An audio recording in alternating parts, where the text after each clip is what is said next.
The worst thing about filming videos on your iPhone is you forget to actually look at the camera. But anyway, hey, how's it going? It's been a minute. Yeah, sorry, my focus is not so great today because for those who follow me on Facebook and Instagram, you know that I'm doing this, but this week I've been doing the Refugee Ration Challenge. So basically, which is run by Act for Peace. The basis of this is you get a ration pack. It's in the kitchen. I'm not going to bother getting it because it's almost finished. And you have to survive for a week on the rations of a Syrian refugee. So you get chickpeas, lentils, a can of kidney beans. You also get sardines, but being vegan, I swapped it for tofu, vegetable oil, rice, and flour. So yeah, so you survive for a week on those things.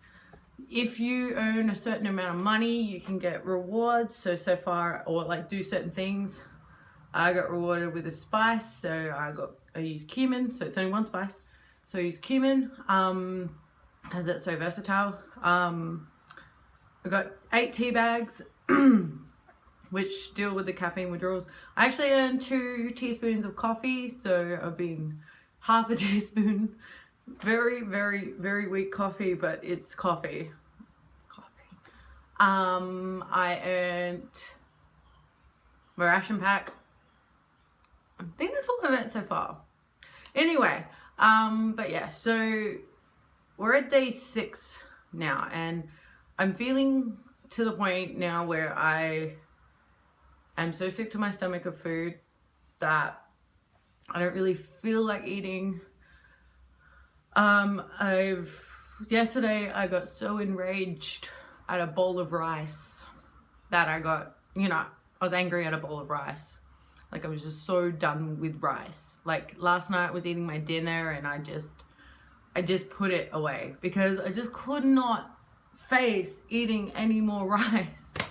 Like, my body was just like, ah.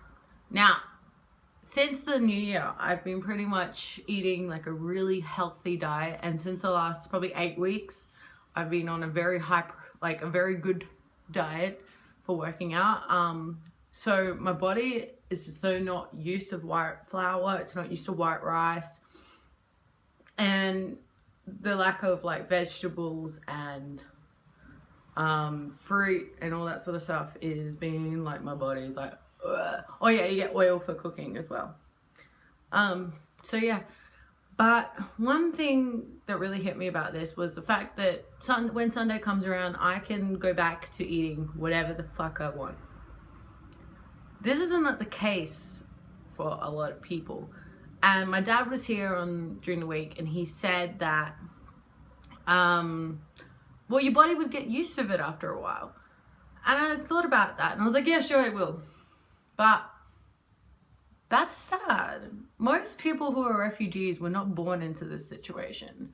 They came from big, loving, comforting homes, especially from Syria. They probably had big feasts, big food. Most of them do not come from, poor families. A lot of them come from reasonably well-off families. Syria is not a third world country. Even if it was, people have a expectation of life. Then their home is ripped out from underneath them. And now they're forced to survive on all these things. Now this diet lacks protein. Like, I'm still sore from a workout I did on Monday, which never takes me that long to recover, especially since I've been ingesting a lot more protein. I've been really recovering really quick. I find that works for my body. There is no iron. So I feel like, no, I'm always this pale, but there's no iron. I've still got bruising that I've had. I don't know if that's the case, but there's no vitamins A's, B's, and C's. The only vitamin D you get from was being outside. It's all just carbs and fats. And even then, it's not even a lot of fat. And because it's just straight vegetable oil, there's no real, good fat in that. And your body just suffers. And to think, you know, these people are not gonna, you know, you're gonna get sick quicker, you're gonna get injured. But anyway, I'm going on a rant. So that's what my week has been. I'm on day 6. And so far I've raised like $260, which is pretty good. You know, once I get to 5, yeah. So I should be able to last out till Sunday. Yeah, I haven't been in the gym or anything like that. So this is just a quick video. I want to talk about, you know, the idea of this is the reality of life for a lot of people. This is what they have to eat. And since I've gone vegan and done all these things, I really, and you know, eating healthier and all that sort of stuff, I really have thought about the way I see food.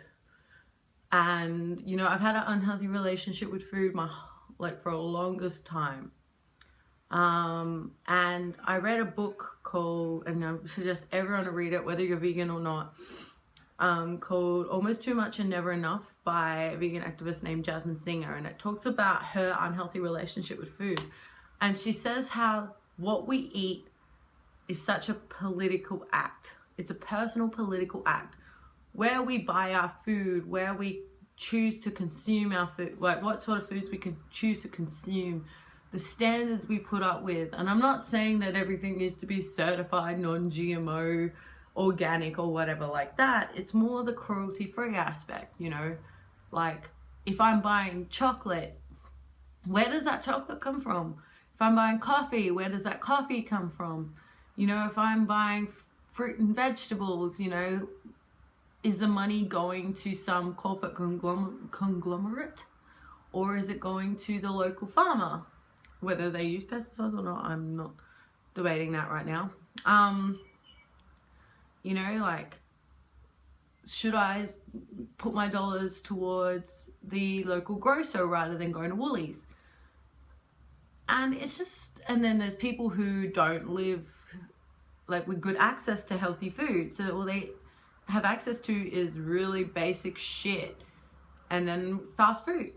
You know, it's, you know, people can go buy a $1 hamburger from McDonald's rather than spend like a little bit, you know, a couple of dollars going to the grocers, where the local farmers market, which I can do. I can walk past McDonald's, go to the local farmers market around the corner, like just in the same car park, and it's pretty cheap because I live in a pretty low socioeconomic area.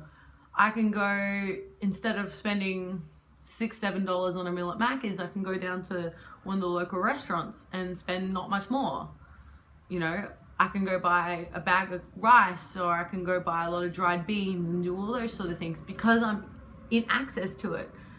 And the fact that there's people on this earth that don't have access to clean drinking water, healthy food, or are dying and being treated terribly just so we can eat chocolate and drink coffee is awful. Or orangutans die and forests get cleared because we have to have palm oil in our food. Like,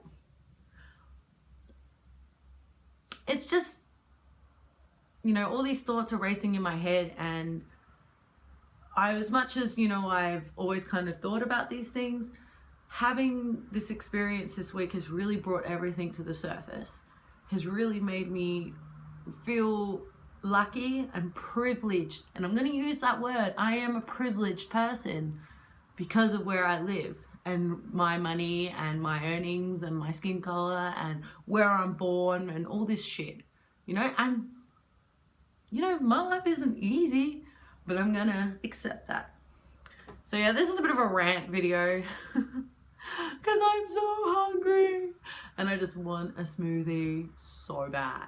But yeah, so next time you go to do your grocery shopping, and if you can afford to go somewhere that supports someone a little bit different, you know, don't waste food if you can. You know, if you can shop a little bit more ethically, you know, I'm not saying go buy on your means. If you cannot afford it, don't do it. You know, I understand if you can't afford shit, then, you know, shit happens. But that's part of the problem. Everyone should be able to have access to cheap, healthy food. And I mean like fruits and vegetables and essential stuff that has essential vitamins and minerals. Anyway, I'm going to wrap it up because it's getting way too long. But yeah, if you like this video or if you want to kind of share it around, feel free to like or share, subscribe, yeah, so here's hoping I survive till Sunday. But anyway, till then, till next week, send you my love. Bye.